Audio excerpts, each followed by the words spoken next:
Благодарност до господја Кузевска и СДСМ за тоа што повторно покажаа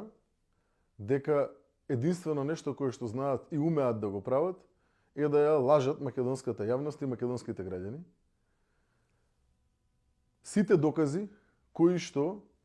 се во насока на расветлување на случајот со излезот на лицето кое што сега е недостапно на органите на прогон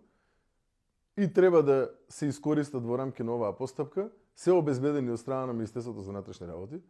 односно Министерството за внатрешни работи поседува видеозапис на кој што јасно се гледа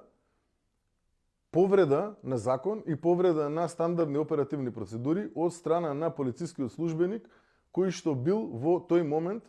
во рамки на граничната полиција. Против истиот, наредниот ден, се превземени сите истражни постапки и врз основа на истите е доставено известување до надлежното јавно обвинителство, а тоа е обвинителството за гонење на организиран криминал и корупција. Во текот на денешниот ден, по консултација со јавниот надлежниот јавен обвинител, ќе биде изготвена кривична пријава која што ќе биде наредниот ден, односно утре, поднесена до надлежното јавно обвинителство. Исто така, од страна на Министерството за внатрешни работи е изречена суспензија во однос на предметното лице и исто така можам да потврдам дека нити лично го познавам предметното лице, нити лично сум потпишал или издал било каков акт во однос на неговото назначување за да работи во рамки на граничната полиција во Македонија. Жалам што навистина една партија која што себе си се нарекува за државотворна партија, повторно ги брани нивните партнери, тоа се ДУИ, нели? И повторно покажува дека не работи во интерес на македонските граѓани, туку работи во лукративен интерес на нивните најблиски соработници,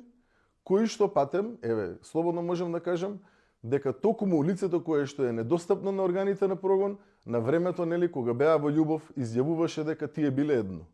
Дека тие се едно, повторно докажуваат и потврдуваат со нивниот начин на однесување.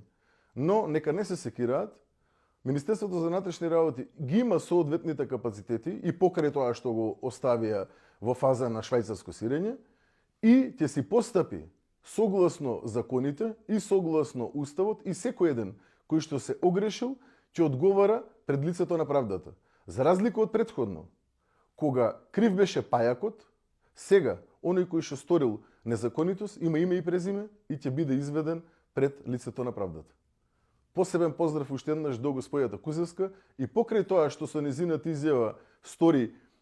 класична клевета, сакам да ја порачам дека нема да ја тужам заради тоа што